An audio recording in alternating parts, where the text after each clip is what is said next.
In this video, we're going to discuss independent events. Still part of Unit 7, coloring pink. All right, so some vocabulary to get us started. Compound events. These are events that contain more than one outcome.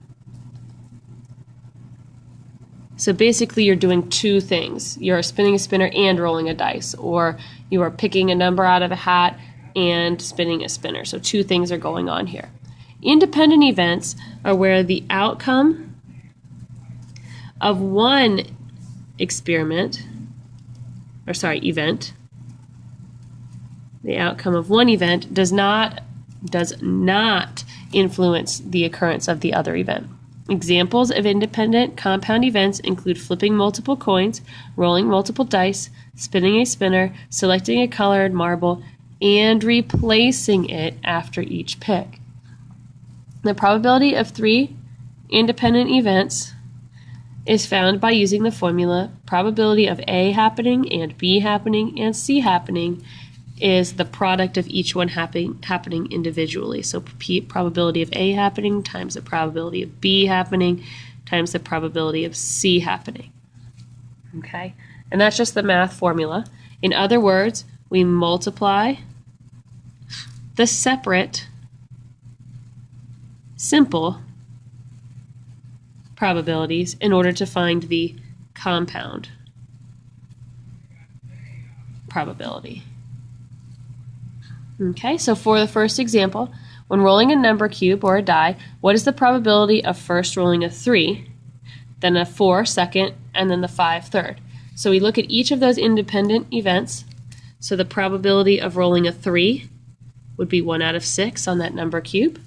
The probability of rolling a 4 would be 1 out of 6, and the probability of rolling a 5 would be 1 out of 6. So the probability of all three happening, rolling the 3, then the 4, and then the 5, is the products 1 times 6 times 1 over 6 times 1 over 6 times 1 over 6. So we take all three of those and we multiply them together. In order to multiply fractions, we multiply straight across the numerator, straight across the denominator. 1 times 1 times 1 is 1. 6 times 6 times 6, and you can use a calculator to help you, is 216. So the probability of this happening is 1 out of every 216 trials. All right, example number 2. For the first event, a card is drawn from a deck of cards numbered 1 through 10. For the second event, a number cube is rolled. Calculate the following probabilities.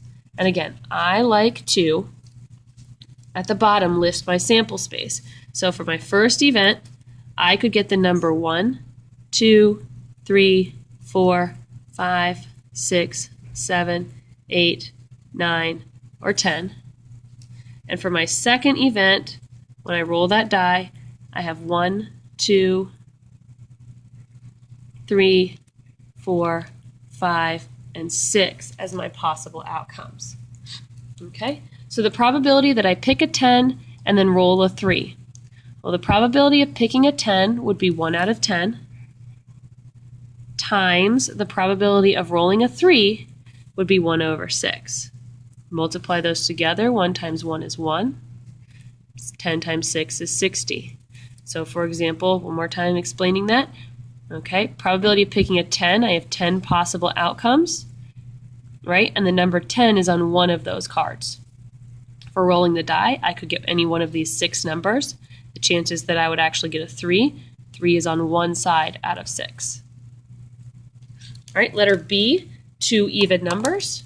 So if I look at letter B, right, in the deck of cards, my even numbers are 2, 4, 6, 8, and 10. So the probability of getting an even number from the deck of cards would be 1, 2, 3, 4, 5 out of 10. And I would multiply that by getting an even number on the die would be getting a 2, a 4, or a 6. So that would be 3 over 6.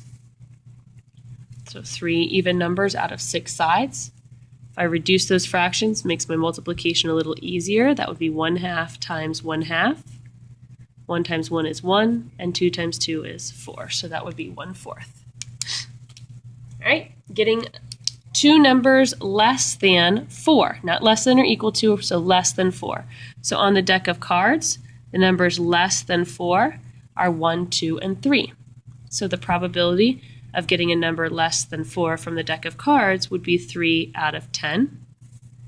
And similarly on the die, the numbers 1, 2, and 3 are the numbers that are less than 4, but this time it's out of 6, so 3 out of 6. Reduce those fractions. I have 3 over 10 times 3 over 6 is 1/2.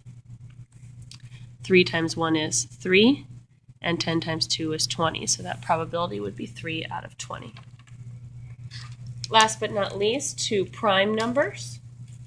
So I have to look at what are my prime numbers. So on the deck of cards, 2 is a prime number, 3 is a prime number, 4 is not, 5 is a prime number, 7 is a prime number, 8 is not, 9 is not, and 10 is not.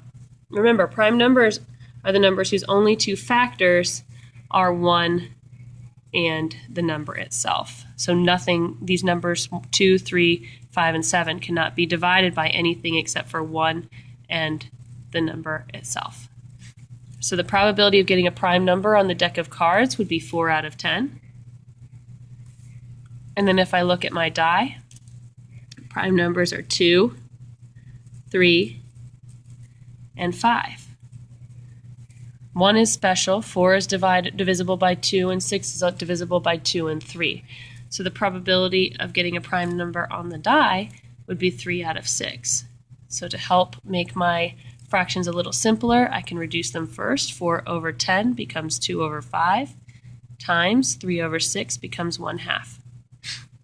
So if I multiply straight across, 2 times 1 is 2, and 5 times 2 is 10.